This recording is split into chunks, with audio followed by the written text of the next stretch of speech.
Hello, everybody, and welcome to the Ban Rants channel, your home for NFL projections, predictions, and of course, your periodic rant. And in this video, I'm going to be doing a head coach ranking for 2022 for the NFL. Now, I'm going to base this off of the fact that we've got all the head coach positions filled, and I'm also going to be able to actually give some decent reviews for some of the new head coaches because a lot of them have prior experience. And I'm going to talk about improvements and declines a little bit in some of these candidates. But before I do, if you're new to the channel, please make sure to leave a like on this video, subscribe to the channel, leave a comment down below, and we'll go ahead and get started. So these are all 32 coaches. Of course, the 4 you can't see, I'm going to go ahead and start with because they're not showing up on the screen here. Starting with Zac Taylor, one of my biggest roasts from the last time I did one of these. And for those of you saying this aged well, it really didn't. I put Zac Taylor in the F tier last time, and the reason was because the guy was awful. And I still don't think he's really that amazing of a candidate, but he does have some decent optics coming back this year. The Bengals are going to the Super Bowl. They could very well win the Super Bowl. And if Zac Taylor was to bring the first Super Bowl to Cincinnati, that would definitely give him his own little special spot in history, similar to what Bill Belichick did for New England or what Doug Peterson did for Philadelphia. The list goes on. But Zac Taylor, I still think gets too much credit for what Joe Burrow actually accomplished. But either way, I'm going to be generous. I'm going to put him in the C tier. And the Bengals could be contenders for a couple years to come. And if that's the case, we can talk about whether Zac Taylor deserves a lot more praise or not. But I definitely think going from worst to first to winning it all and possibly including the Super Bowl is definitely a great accomplishment. Next up is Sean McVay. Obviously, McVay I put in the S tier last time. That's not going to change this time. 2 NFC championships and could be another Super Bowl berth. It will be another Super Bowl berth, but could very well be a victory. It's ironic I'm starting off with the 2 Super Bowl coaches this year, but McVay's got some good optics anyway. The Rams have never had a losing season. I believe he's been around for 4 or 5 years with no losing record. That's a very, very good accomplishment. Sean McDermott, the Buffalo Bills head coach. I think I put him in the top of the A tier last time. And I'm going to put him in the bottom of the S tier this time. I mean, McDermott's done a great job in terms of keeping the defense looking strong. Josh Allen's taken some great strides. I'm going to be curious to see what they do without Brian Daboll because he's on the Giants as the head coach now. But regardless of that, McDermott's done a good job of making this team look really good. Next, Riverboat Ron Rivera for the now Washington Commanders. So Rivera has some decent optics. He was a Super Bowl berth holder with the Panthers and did a pretty good job with them. Obviously, he didn't stay there much long after that, but then came to the Washington Commanders now. Lost this year in terms of record and hasn't had a winning record technically yet, but he did give him a division title and he's done some pretty good stuff in his career. I'm going to obviously be a little tough on him from this year. The defense looked pretty, piss poor, but of course Chase Young being injured might have caused a lack of leadership. I'll put him in the C tier above Zac Taylor. Now we can start with the coaches that we can see here, starting with Andy Reid. Now, Andy Reid, of course, is the cream of the crop in the AFC currently, unless, of course, you count Bill Belichick, who's been there for 1,000 years. Andy Reid is at the S tier, right above McVay. Now, Andy Reid is, of course, much like Sean McVay, never had a losing record with his current team. Of course, people hold Philadelphia against him, but I think he's definitely redeemed himself. And even in Philadelphia, he was, I think, pretty good. But, of course, down the later stretch of his 14 years there, a couple of things went wrong, but he's definitely been amazing with the Chiefs and what he's done, and in terms of what his coaching tree has done, in terms of who's been a coordinator after him and gone on to do better things, is nothing short of awesome, albeit Matt Nagy being a bit of an outlier. Next up, Arthur Smith of the Atlanta Falcons. Honestly, Arthur Smith, the Falcons weren't spectacular this year, but they actually played tough for a lot of the year, much like a lot of these teams you didn't expect to. I'm going to put Arthur Smith in the C tier right between Rivera. I'll put him behind Taylor because, honestly, I can't knock Zac Taylor too much in this video, but Arthur Smith, the Falcons were never expected to really do anything, and the Falcons actually did decent job. They didn't finish on top. They obviously finished 8-9, I believe, or 7-10, somewhere around there. But considering the fact that the Falcons had no salary cap and were a bottom of the barrel team, you wouldn't know it the way Arthur Smith played. I can see Atlanta making it interesting in a couple of years if they keep up the good work. Bill Belichick, the Dr. Dre of all these head coaches, I don't even need to cover this. Obvious S-tier candidate. 8 Super Bowl rings in his entire career, 6 as a head coach with New England, and he actually brought them back to the postseason this year with a 10-7 mark. And I think this is going to be another strong team for a couple of years to come, especially with Belichick at the helm. Next up, Brandon Staley. This guy's awful. I was never a fan of his. I think Brandon Staley is extremely overrated. And Brandon Staley single-handedly cost the Chargers a postseason berth. I'm going to put him in the D tier. As much as I want to put him in the F tier, the Chargers did have a winning record under him, and I believe in his first season, so it's hard to knock him for that. But had he had a little bit different in terms of what he did in the Raiders game, he had one job: run the clock. And you would have tied with the Raiders in overtime. You would have gone to the postseason in your first year, much like Nick Sirianni did, and much like other coaches in that position would have done, anybody would have done. But honestly, Brandon Staley, I think, is going to be a problem if he doesn't figure out where he went wrong this year. But I still think that the Chargers made a big mistake bringing this guy in. Next up, Brian Daboll. Daboll, I'm going to put I'll put him in the C tier at the end because we haven't seen what he can do as a head coach yet. But if he does any good as a head coach as he did as a coordinator with the Bills, I've got a lot of optimism. I mean, I was a big Joe Judge critic. The guy was terrible, but Daboll at least has some good optics. Next up, Bruce Arians. Arians, I'm going to put in the S tier right in front of McDermott. I'll put him behind McVay. Now, you can argue the Super Bowl victory could give him a nod over McVay, but I'm not going to do it just yet because McVay could honestly win the Super Bowl this year. And you know the old saying, 2 berths are greater than 1. But it's not just that. I mean, Arians has done a really good job in terms of being a head coach with Tampa and with Arizona. He did a pretty good job. And even his one losing season was a 7-8-1 mark, which is not terrible. Next up, Dan Campbell of the Lions. The Lions were not a good team this year, but they were a terrible team before Dan Campbell, and I still think the players actually played pretty tough for Dan Campbell, despite the fact that they had a losing record. I'm going to put him in the D tier right above Staley, because Dan Campbell didn't throw away a playoff berth. Dan Campbell was never expected to bring the Lions to the postseason in his first year. The Lions are in at least a 3-4 year rebuild, but if Campbell keeps them playing tough and improving in a little bit of improving in a slight fashion, I can see the Lions making it interesting in a couple of years. They've got a lot of draft stock. Definitely a team to watch. Next up, Dennis Allen, the second of our new head coaches.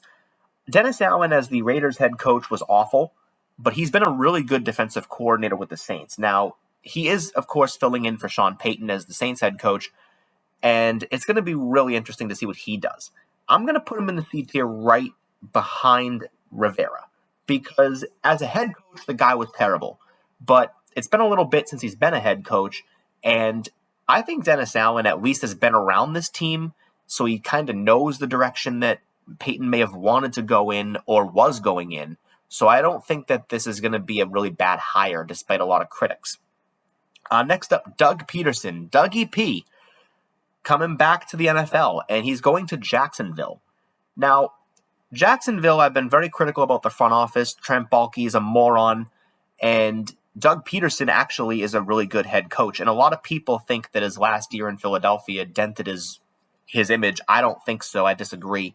I think Peterson, of course, bringing the Eagles from worst to first to win it all in the Super Bowl is nothing short of impressive, and Zach Taylor could repeat that feat. But Peterson is my first coach going in the B tier.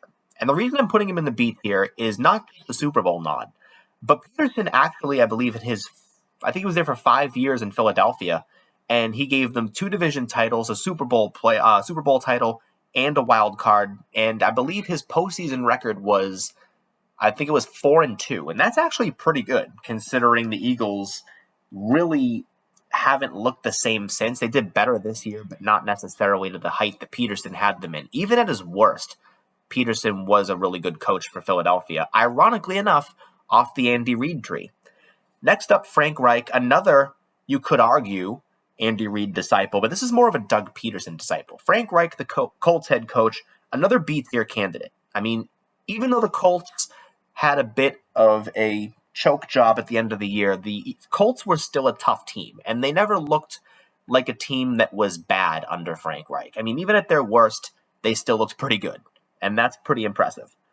Next up, John Harbaugh, another candidate that a lot of people are going to be critical about. I'm going to put him in the S tier right above Arians. Actually, I'm going to put him above McVay because Harbaugh actually, despite the Ravens finishing 8-9 this year, you can argue that was a fluke because of how many players ended up on IR, and Harbaugh actually kept it interesting for a lot of the year. Now, people also are critical of the fact that he keeps Greg Roman around for a long time, but the Ravens have been winning with him. And had they not had 100 players on IR this year, they probably would have been another postseason contender. And I'm actually very optimistic to see what the Ravens do next year with a higher draft stock and an easier schedule. Next up, Josh McDaniels. Josh McDaniels is probably the most overrated head coach in arguably this entire list, minus Mike McDaniel.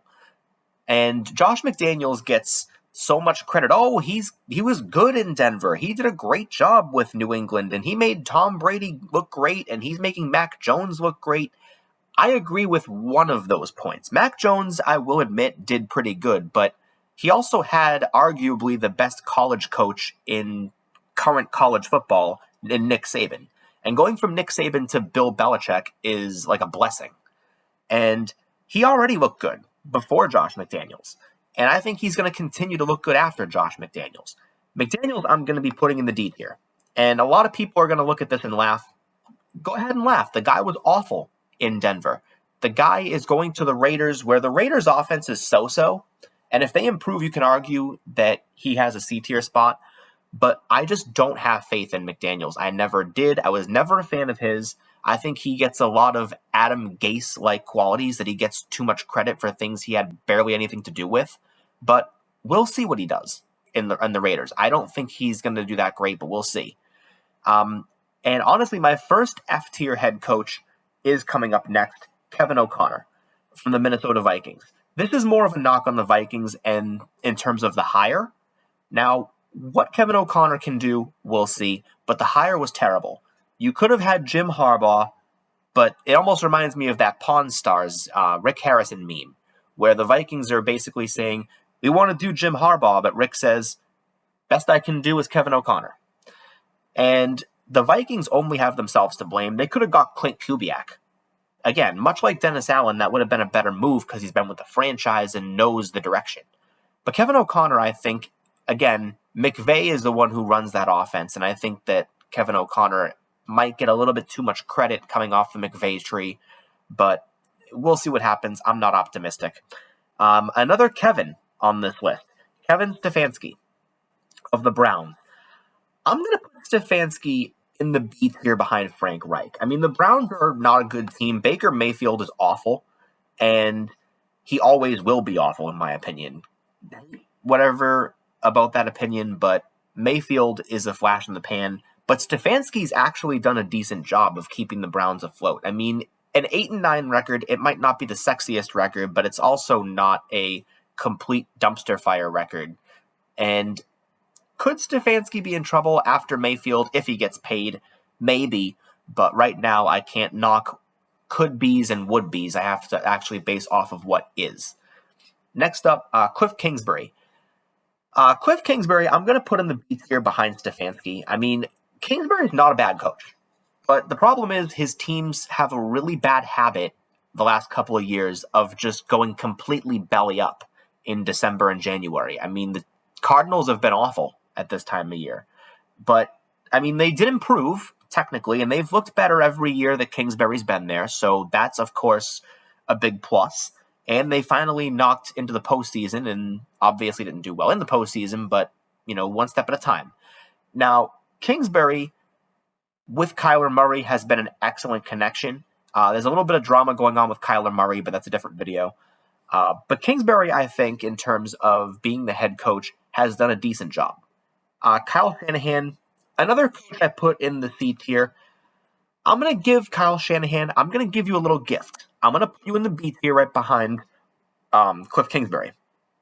I mean, you brought the 49ers to 2 NFC championship berths, winning one of them, so I can't knock you too hard for that.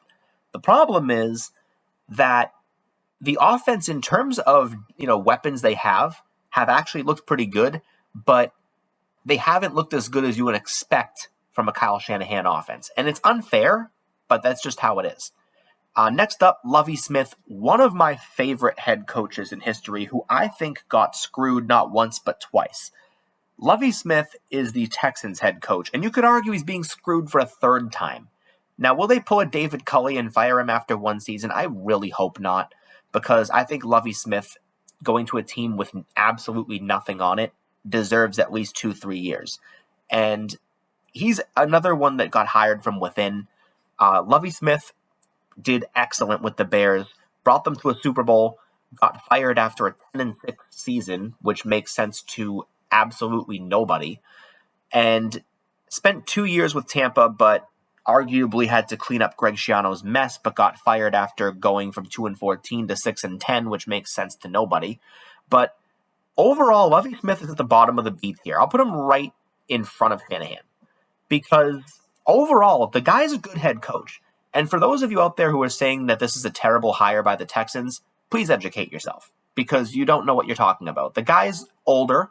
He's 64, and you could argue that he might be in his last hurrah, but that's not a bad thing. I mean, if the Texans get back to where they were in 2010, 2011, 2012 with Gary Kubiak, which Lovie Smith can do as a defensive guy, then I assure you the Texans have made a great choice here. Next up is, I believe this is Matt Eberflus. This is the Bears head coach that was just hired. Now, I'm a bit skeptical on this. Eberflus did excellent with the Colts defense, but at the head coach level, I'm not sure of his optics. I'll put him right behind Dable in the C tier, undetermined end of it, mainly because we don't know enough about his optics. Next up, Matt LaFleur. By the way, the A tier is looking pretty empty, but Matt LaFleur, I'm going to put him in the S tier right behind Arians, because he's been actually doing really good. This is the only year he's missed the NFC Championship, but he's still won the division every year he's been there. He's kept the Packers looking strong. And it's going to be interesting if Rodgers leaves, what happens here, but I still have a lot of faith in him. Next up, Matt Rule.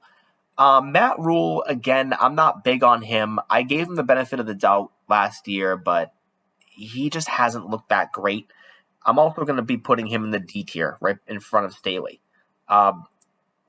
Next up, not Bill O'Brien, oh God, no, Mike McCarthy. Mike McCarthy, I'm going to actually put in the 8th tier. I mean, McCarthy did a really good job with Dallas this year. I mean, yes, they lost in the wild card round. Yes, Dak Prescott looked much like he usually does in the second half of the year, but the Cowboys looked like a contender for a majority, if not all of the season. I mean, they played well. And McCarthy deserves a nod for that. He's put some great coordinators in. He's done excellent in terms of making them look better. And honestly, the way the NFC East is right now, the Cowboys could run it for a while. Now, Mike McDaniel, this is another F tier hire. I'll put it right in front of Kevin O'Connor. McDaniel, this guy is not a good hire at all. I mean, there's a lot of better options the Dolphins could have done. I think personally the Dolphins could have gone for a much better offensive coordinator, maybe Byron Leftwich from Tampa, but that's just me. I don't think McDaniel's going to do that great. I think he might be a 2-3 year and done kind of deal. Mike Tomlin is next on this list. Tomlin, it's very tempting to put in the S tier, but I'm going to put him in the 8th tier just because the 8th tier looks empty. And also because the 8th tier, I think that Tomlin is probably going to regress a little bit without Roethlisberger. I think the defense has been keeping them afloat. The offense has looked very stagnant under him. And I know that's unfair to say because Tomlin's more of a defensive guy, but I mean, S tier has to be good at everything. And so far, Tomlin arguably hasn't. The Steelers have not looked horrible under him. He's never had a losing record, and I believe it's like 15 years, which is amazing. But Tomlin, I think, is taking a little bit of a step back, and you saw it this year, and I think you're going to see it next year as well. He won't go any lower than this, but this is also, I think, a very fair estimate. Now, Vrabel, Mike Vrabel, another one. It's very tempting to put him in the S tier, but the S tier, I can't keep throwing it up, like giving it up like hotcakes. Vrabel, I'm going to put in the A tier right behind Mike Tomlin. And I ironically enough, everybody in this A tier is named Mike. I could change it to the Mike tier, but he belongs here because Vrabel, in my opinion, was somebody that I think can be S tier in a couple of years, and he's making the right steps. But, I mean, you got Tennessee home field advantage, and you weren't able to finish the deal and get to the AFC Championship and further. But Vrabel, I think, is going to be here for as long as he wants to be. I mean, the Titans have looked like a playoff team, even without Derrick Henry, which is amazing. And they've been a playoff team without Derrick Henry. Next up, Nathaniel Hackett. This is the newest hire for Denver. This is the Packers offensive coordinator. Great on paper. Will it work without Aaron Rodgers? I'm skeptical. But I'm going to put him in the C tier with the undetermined because it's very hard to determine somebody with no background. Next up, Nick Sirianni of Philly. I'm going to put him in the top of the C tier because Sirianni actually did pretty good in terms of his first season with Philly. He brought them to a postseason berth, which nobody expected. Now, it wasn't the prettiest berth. It was a 9-8, first round, destruction by Tampa, but playoff berths are playoff berths, and getting there is actually something every team aspires to do. The Eagles did it, so hats off to Sirianni, and if he can capitalize on that in year 2, I'm optimistic about Philly's future. Next up, Pete Carroll. Pete Carroll, another B-tier coach. I'm going to put him right above. I'll put him above Stefanski, and I'm going to move Lovey above both of them as well. Pete Carroll won a Super Bowl with Seattle, been there for a long time. Worst season under him, but arguably he's been grandfathered in. And unless the Seahawks go belly up again next year, I don't think he's going anywhere. Unless he wants to retire, much like Sean Payton did. And finally, Robert Saleh. Robert Saleh is going in the D tier above McDaniels because the Jets were a mess before him. The Jets are a mess with him currently, but you could argue the Jets did slightly better this year than they did last year, and it all depends really on how they address the offseason with a lot of money and a lot of capital this year. But that's all I have for this video. Hopefully you guys enjoyed it. I'll see you in the next one.